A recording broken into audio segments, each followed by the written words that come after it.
You know, everybody thinks that when you start a business, you're going to be an overnight success. Yeah. No, it took me over 1,000 nights before I was a success. So we're talking 3, 4, 5 years. It was hard. Yeah.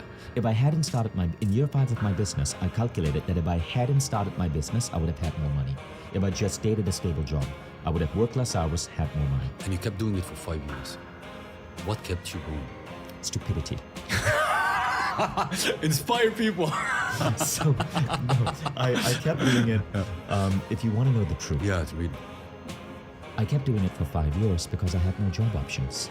You see, back then, Seif, I'll tell you a story that is probably the most heartbreaking time in my life. I started the company in New York. It was 2003. This was 2 years after September 11. Yeah. I'm a Malaysian citizen, so I have a Malaysian passport. My girlfriend back then was from Europe, so she had a European passport. America was a different country back at that time. And after September 11, there was a general fear of Muslim people. I was added to a special watch list, a Muslim watch list. They called it special registration. And so living in America, I couldn't get in a plane without a 2-hour interrogation. There were certain airports I could no longer use. If I got off a plane, again, a 2-hour interrogation before you get to go to luggage claim. And worst of all, every 4 weeks, I had to report to the police, wait in line for 4 hours, report to the police for an interview, for a mugshot, and to give them my credit card so they could see all my purchases. Now, this was 2003. Social media wasn't big then. Facebook had not been invented, so there was no outcry. When Trump tried to bring this back in 2016, there were huge protests all across America. America has changed. But in 2003, you're a brown person in America, you shut the hell up and you accept it. True. And so I had to accept it. But after living in America for 9 years, I discovered I love America. I feel more American than anything else, but I'm not going to live a life where I have to go and report to the police every 4 damn weeks. Because someone somehow thinks that this is okay. So I quit and I went back to Malaysia. Now, when I went back to my country, I didn't have job options. Malaysia But you had was a Mind developing Valley, country. right? You had We moved Mind Valley back to Malaysia. Wow.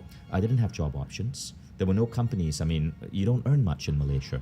So I had to slog it out and make it work. There were no great companies hiring in Malaysia. So I decided to create my own. And sure enough, within 5 years, like I said, it took 5 years, but within 5 years, Mind Valley was one of the top private companies to work at in Malaysia.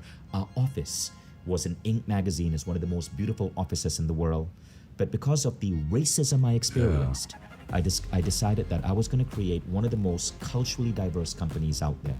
And I was very proud because we reached a point where we had close to 200 employees, and they came from 60 different nationalities. Soon, people from all around the world were moving to Malaysia, from America, Canada, from Syria, from Greece, from Hungary. They were moving to Malaysia to work at Mind Valley. Wow. And that's the real reason. And that's how and that's one of the ways the company could grow.